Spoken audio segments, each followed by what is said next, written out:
Hello दोस्तों, नमस्कार। स्वागत है आपका सेवियर्स एजुकेशन यूट्यूब चैनल पर। Today we are going to discuss about class 12th lesson number 14 the hope. आज अपन माध्यमिक शिक्षा बोर्ड राजस्थान अजमेर के द्वारा आयोजित होने वाले वर्ष 2020-21 की परीक्षाओं में कक्षा 12 जिसकी कंपलसरी इंग्लिश का बुक का टाइटल है रेनबो, उसका चैप्टर नंबर 14 जिसका की टाइटल है द होप, जो कि एक पोएम है यानी कि पोइट्री सेक्शन के बारे में चर्चा करने जा रहे हैं। इससे पहले अपन ने जो पिछली पोएम थी द नोबल नेचर उसके बारे में डिस्कस किया था, आपने देखी होगी। अगर आपने वो पोएम नहीं देखी है तो पहले वो देख लीजिएगा। चैनल को सब्सक्राइब कर दीजिएगा, बेल आइकन को प्रेस कर दीजिएगा ताकि लेटेस्ट वीडियो नोटिफिकेशन आपको मिलते रहें। आज अपन इस वीडियो में बात करने जा रहे हैं लेसन नंबर 14 जिसका टाइटल है द होप, और इसके line to line explanation, line by line explanation अपन इसमें करेंगे। तो बने रहिए वीडियो के अंत तक ताकि आपको एक एक वर्ड्स का, एक एक लाइन का मीनिंग पता चल सके। तो सबसे पहले अपन डिस्कस करेंगे कि भाई इस पोएम को लिखा किसने है और क्या कहने का प्रयास किया है। तो about the poem and poet, तो सबसे पहले देखिए पोइट का नाम है राजन अग्रवाल, जो कि अपने राजस्थान के ही पोइट है। तो देखिए Rajan Agarwal was born in 1991 यानी 1991 में ही पैदा हुए हैं। And into a town called Singhana in Jhunjhunu, Singhana Jhunjhunu के अंदर जो सिंगाना कस्बा है वहाँ पर, जो कि राजस्थान में है। He is a budding poet यानी वो अभी भी जो है उभरते हुए कवि है। एंड पब्लिश्ड अबाउट 50 पोइम्स, और उनकी लगभग 50 कविताएं जो है वो पब्लिश हो चुकी है, छप चुकी है। Some of his poems have found place in the prestigious Oxford anthologies, और उनकी कुछ कविताएं तो जो है प्रतिष्ठित, प्रेस्टिजियस का मतलब प्रतिष्ठित, ऑक्सफोर्ड एंथोलॉजीज, एंथोलॉजी का मतलब होता है ग्रुप ऑफ पोइम्स, पोइम्स का जो समूह होता है, ग्रुप होता है, उसको कहा जाता है एंथोलॉजीज। जो ऑक्सफोर्ड के द्वारा जो पब्लिश की जाने वाली कविताएं हैं उनमें से भी इनकी कविताएं छपी है।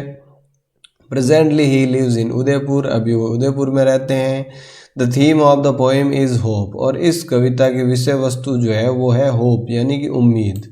As defined and considered by the various parties including the poet, जो कि अलग अलग लोग अलग अलग तरीके से इसको परिभाषित करते हैं। Some others are vague unclear, uncertain and uninterpreted, whereas the poet is a definite and certain interpreter of hope। अभी अगर जहाँ कुछ लोग जो है अनक्लियर होते हैं, वो स्पष्ट रूप से नहीं बता सकते, अस्पष्ट होते हैं कि भी होप क्या है, जबकि जो पोइट है वो बिल्कुल स्पष्ट तरीके से बताता है। अब यहाँ देखो human birds, human beings, animals and nature depend upon hope. अब ये कह रहा चाहे वो पक्षी है, चाहे वो मानव है, या कोई जानवर है, या प्रकृति है, सब के सब किस पर निर्भर करते हैं, नेचर पर, या सॉरी नेचर के होप पर, उम्मीद पर ही वो डिपेंड करते हैं। होप सस्टेन्स लाइफ, यानी जीवन को चलायमान रखने वाली चीज़ है होप यानी कि उम्मीद।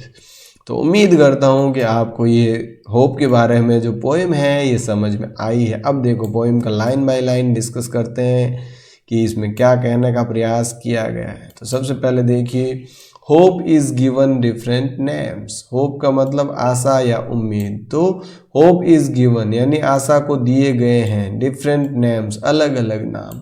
भी लोग जो है आशा, उम्मीद जैसे अलग अलग नाम हैं, तो वैसे ही लोग जो है इसको अलग अलग नामों से जानते हैं। सम कॉल इट एक्सपेक्टेशन, अब देखो सम का मतलब कुछ लोग, कॉल यानी इसको कहते हैं, इट इसको, एक्सपेक्टेशन, एक्सपेक्टेशन का मतलब उम्मीद, उम्मीद रखना, कुछ लोग इसको उम्मीद कहते हैं। अब देखो होप एंड एक्सपेक्टेशन में क्या अंतर है। एक्सपेक्टेशन वो होगी जो अपन दूसरे से करें, कि भी दूसरों से अगर अपन कोई उम्मीद रख रहे हैं तो उसको अपन क्या कहेंगे, एक्सपेक्टेशन। तो कुछ लोग इसको एक्सपेक्टेशन कहते हैं। Others term it future relevance, और कुछ लोग इसको जो है फ्यूचर रिलीवेंस यानी भविष्य से संबंधित वस्तु बताते हैं। Some others think it a measure of benefaction, और कुछ लोग जो है इसको क्या मेजर का मतलब एक पैमाना मानते हैं, बेनिफिक्शन का, फायदे का, खुशियों का एक पैमाना मानते हैं। तो ये अलग अलग लोगों की राय है कि भाई लोगों का अलग अलग, लोगों का इस होप के बारे में क्या राय है। अब ये क्या कह रहा है देखो, टू मी, अब मेरे लिए होप का क्या मायना है ये कवि खुद बता रहा है। टू मी यानी मेरे लिए hope is the creation of soul. Hope जो है, उम्मीद जो है, आशा जो है, क्रिएशन ऑफ सोल यानी कि एक आत्मा का क्रिएशन है, आत्मा के द्वारा उसका निर्माण किया गया है, जो कि क्या करती है, that makes us feel pleasure some. That makes वो बनाती है, अस यानी हमें, फील प्लेजर सम यानी कि हम जो है एकदम से खुशी महसूस करें। भाई देखो, उम्मीद, आशा, आशा किसे कहेंगे, उम्मीद किसे कहेंगे, आपके हिसाब से उम्मीद क्या है? रात को सोते हैं किस उम्मीद से, सुबह जगेंगे।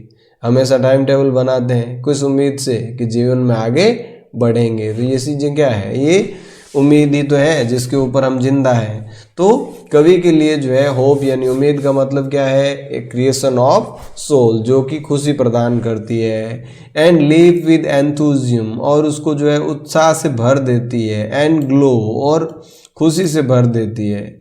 इन past we have survived on hope. अभी कह रहा है इन पास्ट यानी भूतकाल में, यानी बीते हुए समय में भी वी हैव सर्वाइव्ड हम जीवित रहे हैं, ऑन होप उम्मीद पर ही। भाई जो समय बीता है उस बीते हुए समय में भी तो हम उम्मीद पे ही तो जीवित रहे हैं। और आज जैसा कि कोरोना काल चल रहा है तो इसी उम्मीद में है कि भाई जल्दी से जल्दी जो है ये बीमारी ख़त्म हो जाए, टीका आ जाए, वैक्सीन आ जाए, जो भी हो ख़त्म हो जाएगी, इस उम्मीद पे ही तो बैठे हैं। मेरा भूतकाल जो है, बीता हुआ जो समय है वो भी उम्मीद पर ही बीता है। We surmise of future because of hope. अभी कह रहा है हम भविष्य के बारे में जो प्लानिंग करते हैं, जो सोच रहे हैं, आगे बढ़ रहे हैं, वो भी किस कारण से, उम्मीद के कारण। Hope kills negativity inside. Hope यानी आशा जो है, किल्स यानी मार देती है, नेगेटिविटी नकारात्मक विचारों को, इनसाइड अंदर ही। भी अगर आप में जो है निराश हो चुके हैं, कुछ भी समझ में नहीं आ रहा है, और अगर कोई व्यक्ति आके आप में थोड़ी सी आशा की किरण जगाए तो आपके अंदर की सारी नेगेटिविटी क्या हो जाएगी, गायब हो जाएगी, भाग जाएगी। तो उम्मीद जो है नेगेटिविटी को भगा देता है, मार देता है। एंड फिल्स अस विद काम एंड क्वाइट। एंड फिल्स अस और हमें भर देता है, विद काम एंड क्वाइट। काम एंड क्वाइट का मतलब बिल्कुल शांत चित्त। Hope makes that bird fly. अभी कह रहा है hope makes the bird fly यानी उम्मीद में ही जो है पक्षी उड़ान भरता है। In search of food for their young ones, अपने बच्चों के दाने के लिए। भी पक्षी जो है अपने बच्चों के दाना लेने के लिए जब उड़ान भरता है तो वैसी आशा के साथ कि भी कुछ दाने मुझे मिलेंगे और मैं अपने बच्चों को वो दाने खिलाऊंगा। And materials to build their homes, और कुछ ऐसे मटेरियल्स ढूंढने जिससे कि वो अपना घर यानी अपना घोंसला बनाएगा।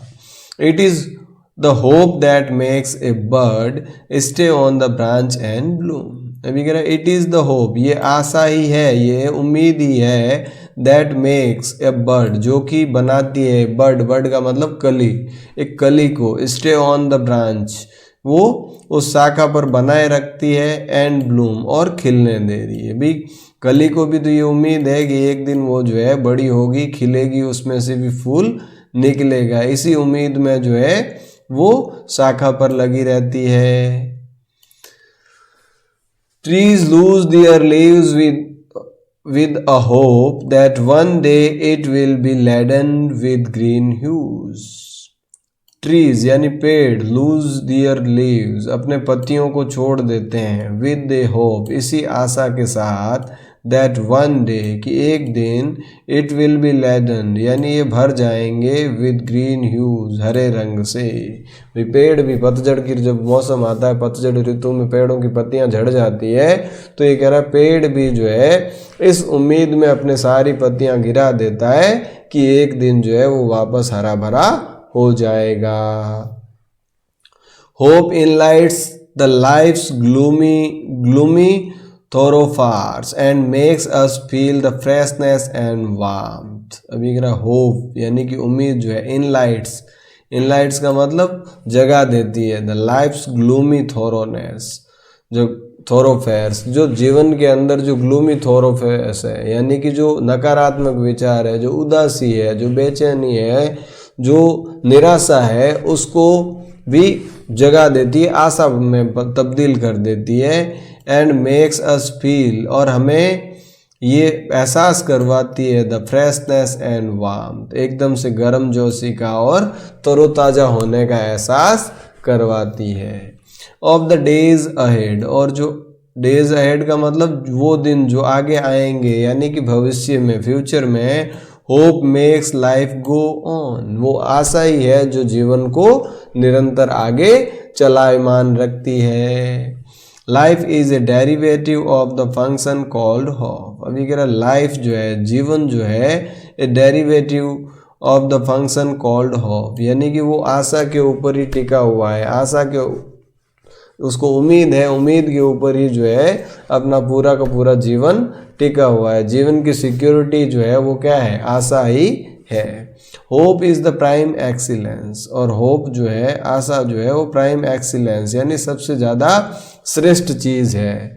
Right from the day one is born, ठीक उसी दिन से जिस दिन से वो पैदा होता है। अभी कोई भी न्यू बेबी बॉर्न होता है, बच्चा जन्म लेता है, उसी दिन से जो है आशा उसके लिए सबसे श्रेष्ठ वस्तु है। तो इस पोएम में कवि ने हमें ये कहने का प्रयास किया है कि भी जीवन में हम तभी आगे बढ़ पाएंगे जब हमें आशा होगी कुछ अच्छा होने की, अच्छा करने की आशा रखेंगे, और उस आशा के ऊपर ही हम क्या हैं, जीवित हैं। रात को सोते हैं तो इसी उम्मीद में कि भाई सुबह जग जाएंगे, कोई भी काम जो है करते हैं तो इसी उम्मीद में कि भाई आज नहीं तो आने वाले समय में हमें इसका फ़ायदा मिलेगा।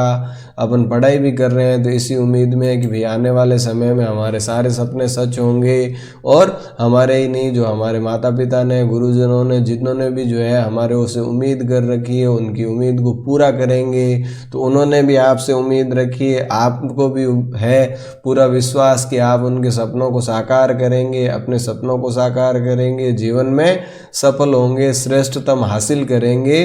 तो ये सारी की सारी जो किसके ऊपर बेस है, आशा के ऊपर ही तो है, उम्मीद के ऊपर ही तो बेस है कि भाई उम्मीद है सब कुछ अच्छा होगा। तो इसी प्रकार से हमें जीवन के हर क्षण जो है होपफुल बने रहना है, आशावादी बने रहना है। हमेशा जो है समय उन्हीं का साथ देगा जो अच्छे सोच के साथ आगे बढ़ेंगे। ऐसा नहीं कि हम जो है किसी निराश हो जाएं, किसी एक कोई ऐसी घटना घटित हो गई जिसके कारण जो है मन उदास हो गया और अब तो कुछ बचा ही नहीं है जीवन में, ऐसा कुछ भी नहीं है।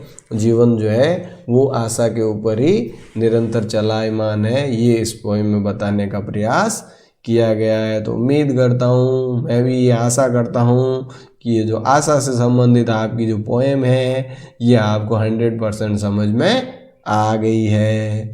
अब देखो क्वेश्चन आंसर्स ट्रू फॉल्स तो आपके एग्जामिनेंट ऑफ व्यू से तो है नहीं, फिर भी आप इसको एक बार देख लीजिएगा। उसके बाद देखो 10 से 20 वर्ड्स में क्या है, what does hope kill, hope क्या मार देती है, नेगेटिविटी को मार देती है। Name the derivative and the function of the hope, hope का क्या डेरिवेटिव है, लाइफ। उसके बाद देखो how do the life thoroughfares appear, जीवन के जो थॉरोफेयर्स है वो कैसे अपीयर्स होते हैं। इसके बाद देखो what does hope mean to the poet, poet के लिए आशा का क्या मतलब है। From which day is one hopeful, किस दिन से होपफुल होता है, तो जिस दिन से पैदा होता है उसी दिन से। इसके बाद देखो what are the different names given to hope, आशा को अलग अलग नाम जो दिए गए हैं वो होप कह दो, एक्सपेक्टेशंस कह दो, फ्यूचर रिलेवेंस कह दो, वो सारे। What are the main functions of hope for human beings, मनुष्य के लिए आशा के क्या फंक्शन है, मुख्य कार्य क्या है। तो ये हमारी नेगेटिविटी को किल कर देती है, हमें आगे बढ़ने को प्रेरित करती है। How has hope helped us in the past, past में हमें कैसे हेल्प की, तो होप के ऊपर ही तो हम जीवित बचे हुए हैं। Why does the bird fly, bird क्यों उड़ते हैं, इस आशा में कि भाई वो अपने यंग वंस के लिए फूड कलेक्ट करके लाएंगे और अपने हाउस के लिए, नेस्ट के लिए मटेरियल्स लाएंगे। What is the effect of hope on gloomy ways, gloomy ways पे होप का क्या है कि वो जो ग्लूमी वेज है वो नष्ट हो जाते हैं और आशा का संचार होता है। Right critical appreciation of the poem, इस पोएम का एक आलोचनात्मक टिप्पणी लिखनी है कि भी थीम के बारे में पूरा पूरा इस पोएम में कवि क्या कहना चाह रहा है वो 4 लाइनों में। Explain the major benefits of hope as describe in the poem, poem के अंदर जो मुख्य मुख्य फायदे बताए गए हैं आशा से उनके बारे में हमें लिखना है। तो उम्मीद करता हूँ ये क्वेश्चंस आपको समझ में आ गए होंगे, आराम से आप इनके आंसर्स दे सकते हो।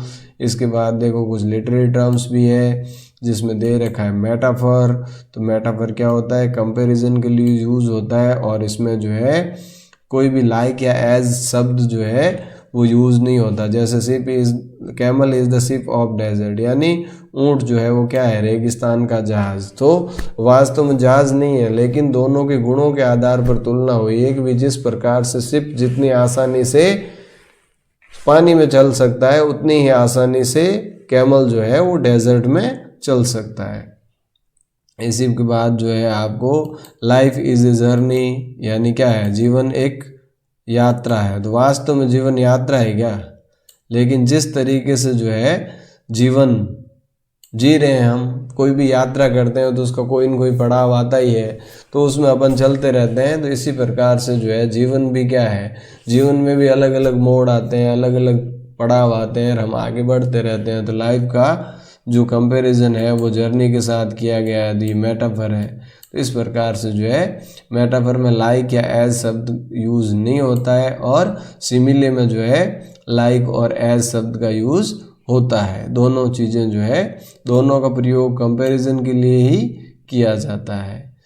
ठीक है, तो आई होप, उम्मीद करता हूँ कि आपको जो है ये पोएम समझ में आई होगी और इससे संबंधित जितने भी क्वेश्चंस हैं वो आप समझ में आ गए होंगे। अब एग्ज़ाम में आप इसको अच्छे से कर पाएंगे, इसी आशा के साथ आज के इस सेशन को यहीं विराम देते हैं। मिलेंगे अगली पोएम के साथ, तब तक के लिए थैंक यू। जय हिंद, जय भारत।